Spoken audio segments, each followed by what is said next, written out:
Hello everyone and welcome. Today we'll be taking a look at a highlight professional match of StarCraft 2.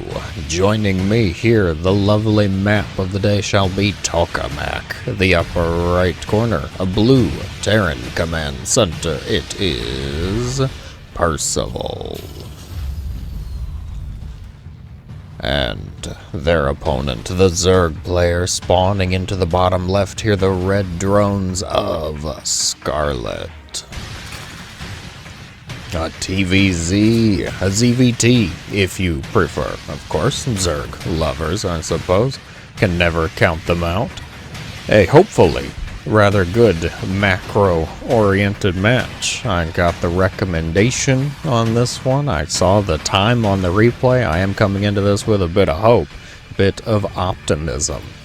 Certainly have to have a bit of optimism for some type of macro play because they both are, oddly enough, making their buildings in their own bases. Yes, no surprise proxy barracks, no hatcheries where they might not particularly belong.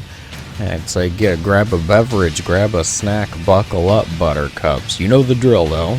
You let me know what you're snacking on. What's your choice? What's your favorite pick? You all know me by this point.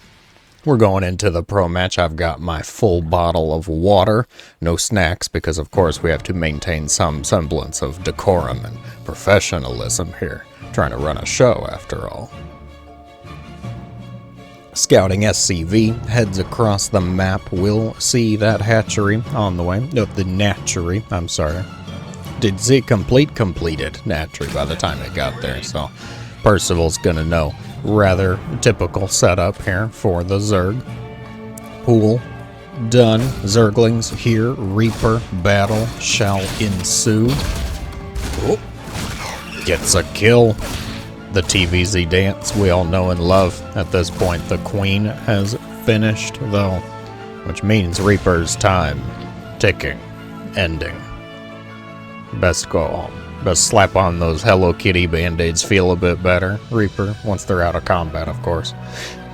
They don't even sit down, okay?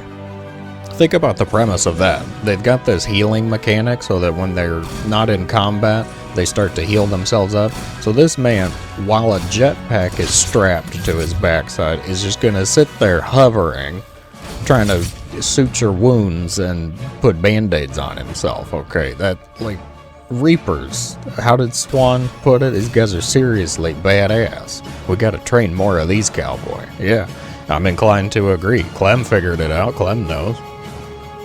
We will see what the builds look like, what unfolds. Percival, honestly, is kind of the wild card to me in this matchup, just because don't really know a whole lot. Cast a few, I would say probably no more than a handful of Percival's matches over the time, and it always seemed like Percival was a bit of a bio-leaning Terran, a bit of a disciple of Byun, if we will. It seemed kind of to orient to their strengths. Scarlett, I've seen Scarlett do all sorts of shenanigans, trickery, macro, long matches, creep the entire map, or proxy hatch where he shouldn't be. Scarlett can do a lot, so I would say kind of up for anything at this point.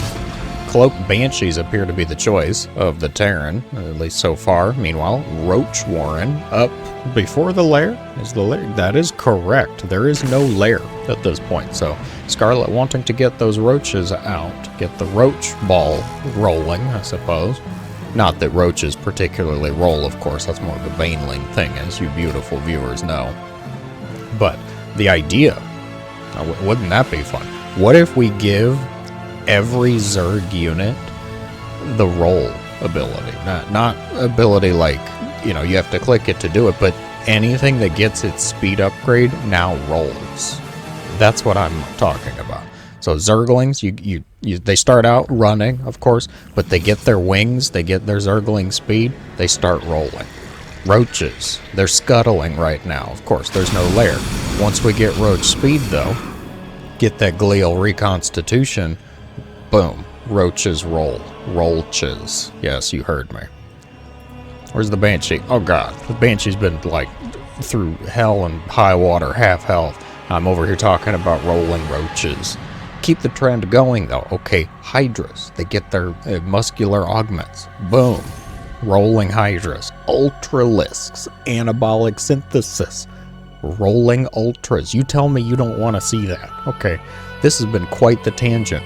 And now I'm uppity about it because I want to see it. One of you modders, figure it out. Okay.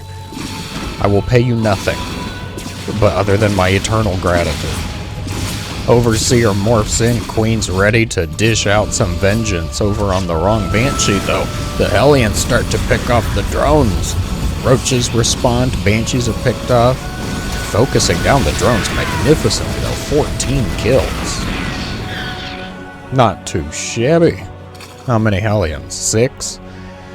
2 Banshees and 6 Hellions. It does kind of feel like a lot, though. When you line it out, you say it all on paper like that. Like, oh cool, I got 14 drones. But it cost me 6 Hellions and 2 Cloaked Banshees, so... The counterpoint to that, though, is they're not really going to be tremendously useful much more. The Banshees probably had a better shot of that than the Hellions, given the presence of roaches. But we will see.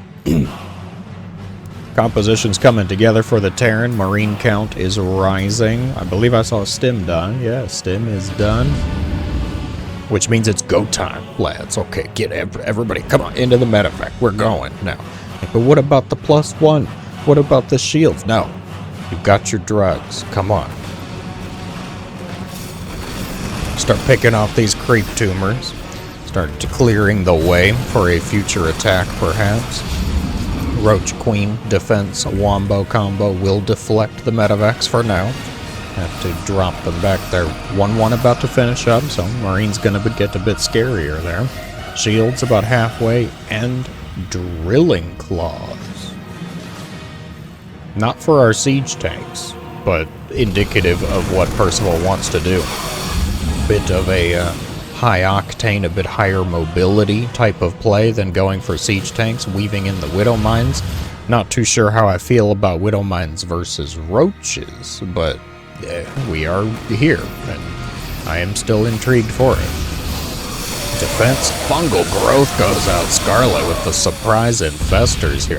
Not even I caught it, and I have the caster level vision. Ravagers being morphed in, focusing on the injured roaches to morph in the Ravagers. Yes, you Zerg players, or you budding Zerg ladder lovers, when you morph the roach into the Ravager, it resets its health. Another great fungal goes out. Not going to capitalize on it, still picking off the siege tanks. Without the tanks, the gusto from this attack is really quite gone. I agree with the choice. Picking off the tanks, picking off the Marines. Percival getting a bit overzealous there, a little bit big for their Terran britches, perhaps. Stepping a bit too far onto creep. Scarlett's going to bite back. And this is a decent bit of army here. Still just trying to harry and harass it. Sensor tower. Census is coming. You don't even have Ling speed. Oh, you go, Scarlett. Who needs Zergling speed when the composition is appearing to shape up to be Roach, Ravager, Ultra Viper? Holy moly. That is a treat. Widow Mines scuttling, scurrying, offering some emotional support. I'm going to get a bit closer. Will actually get to fire off before the Ravagers take it out. Takes out a few of the Zerglings. Nothing too catastrophic, though. Scarlett, it feels like Scarlett doesn't want to commit right now. Despite having a little bit of momentum from beating back the previous drop, Scarlett wanting to use that to just kind of tech up, round out a few more pieces of the composition. Still no Ling speed. Oh god, the Widow Mine. Almost picking it up. Actually gets it. Transfuse going out, saving a few of the Ravagers. The creep line continuing to move forward. The Slowlings having some drastic success against a pack of Marines. A wild pack of Marines, yes. Because Marines travel in packs, yes, Indigos. Good job. I was thinking about the Zerg. Okay. Ultras, thank God, on the way. Vipers, we might want to lay off this particular hatchery for a couple of minutes. Okay, let that one get a little bit better, maybe. It's like getting water from the same fridge, the water thing, that you get it so much that it's warm at this point. You're like, that's nasty. Okay, just lay off it for a minute. It'll feel a bit better. It'll get better, I promise. Well, the first of the Ultras shows itself. Blinding Cloud goes out. Percival kiting back. Doing well so far. The Ravagers really do need a bit of a front line to stay effective. They've got a longer range. They've got their bio ability, of course, but they are not, let's say, fantastic against just pure bio. The Ultralisk pops its replacement already here.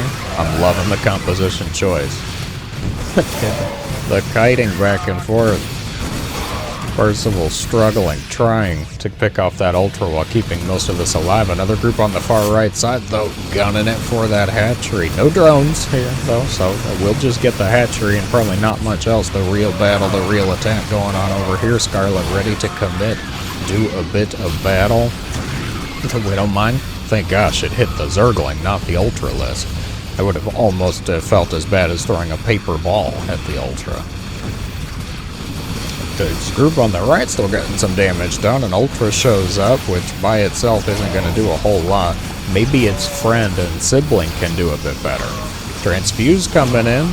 We'll have a little bit more success, but it is still going to be just a bit too much tear in there. The rest of the army is pulled back. And by rest of the army, I mean the shambling remnants of the Ravagers. Bit of a decent skirmish there, you two. Picking off some army. How we looking loss-wise? Relatively even, actually. Not terribly off, given, of course, the presence observed. Infestors being woven in. Ghosts added on for the tear. And yes, welcome to the late game, my lads. Holy Ultra, we're still making them. We've lost 6 so far. We've got 3 active, about to go up to 7. Very nice. Upgrades, how we looking? +3 weapons just finished. Percival appears to have forgotten or intentionally chose not to get the +3 armor. The pains, the slow waddle. That is a funny walk. Makes me laugh. 4 Marauders in the medevac will cause a bit of chaos, a bit of havoc. Holy Ghost army. Who you gonna call? Starts weaving their way over to the hatchery. Scarlett says, you know what? Screw it. Let's go. Attack time.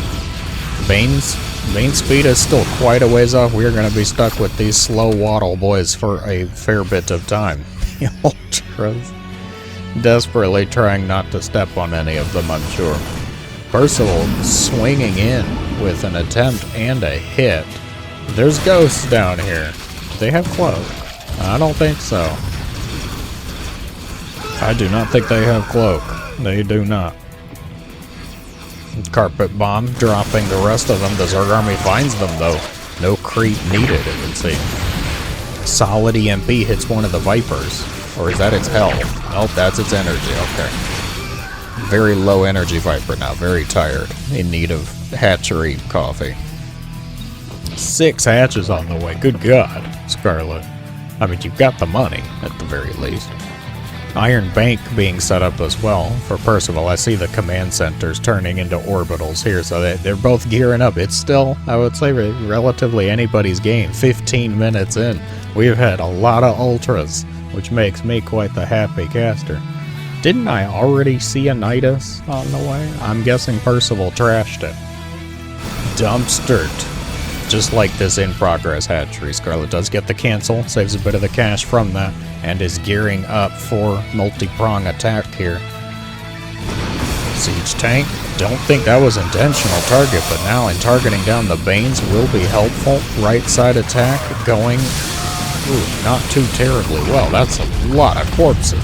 Oh my gosh. Warfield would be proud of you, Percival. He wants nothing left of these but smoldering, glowing corpses. He said, glowing corpses. We need nukes. We don't have any nukes. I haven't seen any nukes on the way. Just one Ghost Academy. And a worker line that rivals my own employment efficiency, I'm sure. Not too well in the main base. They're going to have to transfer them around. We have this base up and running. We could set them up over here. Ah, he got him. There we go. Alright, Percival found him. We'll find the workers, get them back to their business, their righteous preordained task of cutting minerals.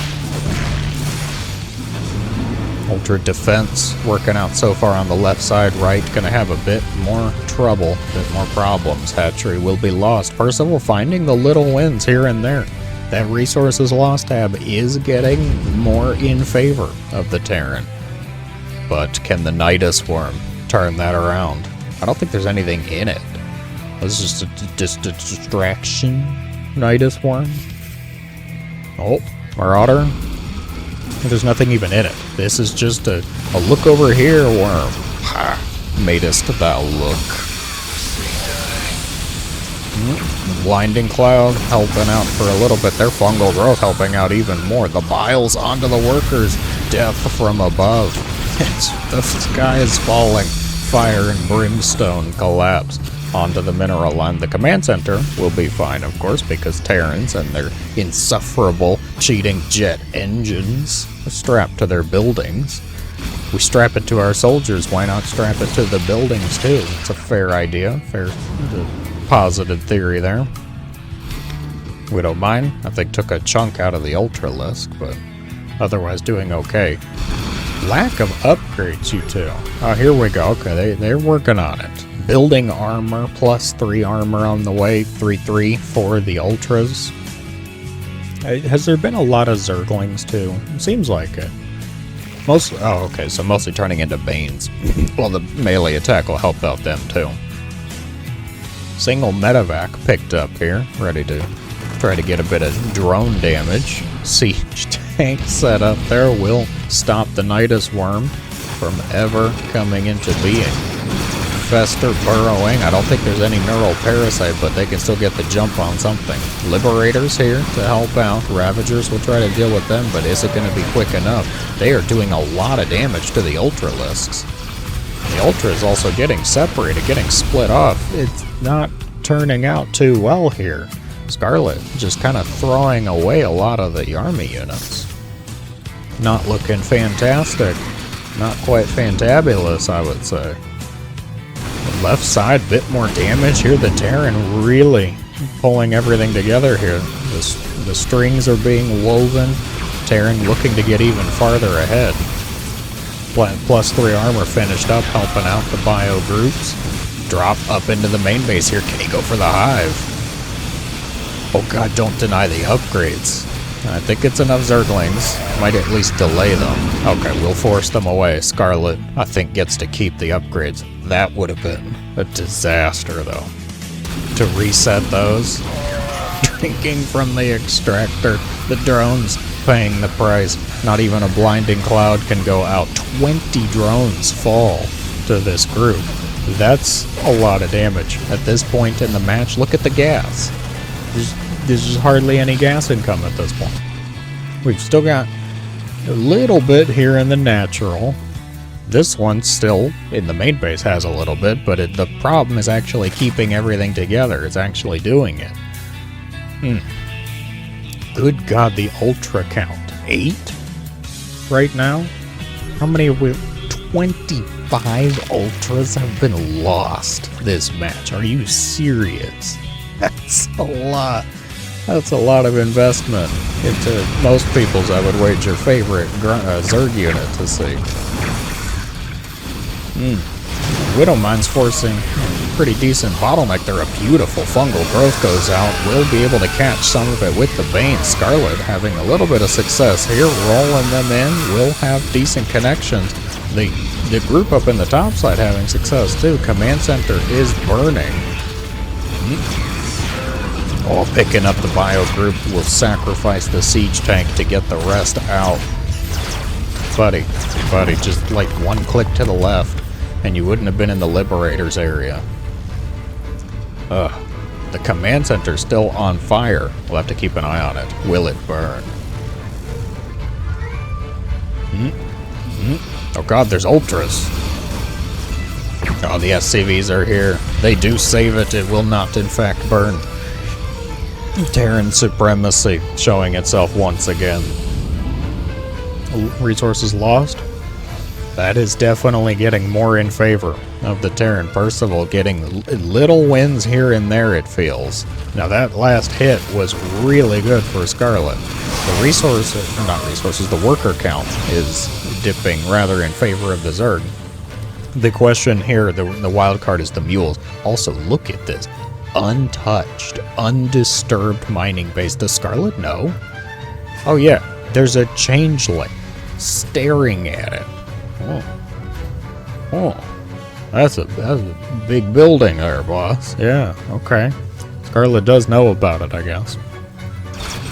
Will Scarlett be able to really do much about it, though? As we were looking at earlier, the lack of the Vespene gas is really kicking in and hurting the Zerg's composition at this point. The Ultra count is slowing, lowering. The Bane, the physics, Marines going all sorts of different directions, rather unintentionally on their own part. What is taking damage over here? Oh, I'm guessing parasitic bomb from a Viper there. Liberator. Ah, Corruptors. Just a handful of Corruptors to help clean up some of these things. I like that. I really like that choice, actually. Just getting, what, like 5? Yeah, 5 Corruptors to help deal with some of the Liberators, so you don't have to go with something as micro-intensive as Ravagers. Well, that hatchery meets a grisly end. Run, Timmy, run. You can do it. He did it. Timmy can't do much, but he can run. Damn it. Okay then. Liberator picked off. Corruptor Viper. Wombo combo there. Corruptors. We'll clean up the medevac, but no more units in the medevac, so I guess that's looking rather fine. These distraction attacks still working out pretty in favor. The Ultra group is found by a decent chunk of Marauders. Is it enough, though? God, that's still 5 Ultras. Oh, and dropping, dwindling quickly. Marauders deal so much damage to them. Yep, that is a bit much. Terran, the fungal growth might be able to even up the odds, though. The Zergling's starting to stream in here with beautiful arc, though. Look at that. The ghost count still going strong. I am a bit worried for the Zerg at this point in time. Scarlett just doesn't have the money. Just doesn't have the gas, both literally and figuratively, to keep things going. Corruptor's helping to clean up the medevacs. A beautiful blinding cloud catches most of the bio there. Liberators set up and will be knocked down just as quickly. Yep. Okay then. Well then. Jeez, the resources at this point.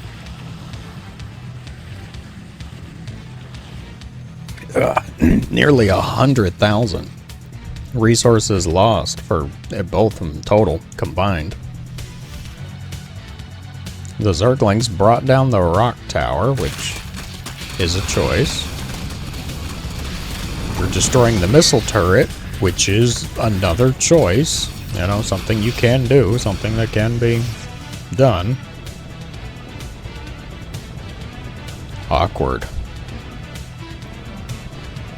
Land it next to it. No? Ugh, really?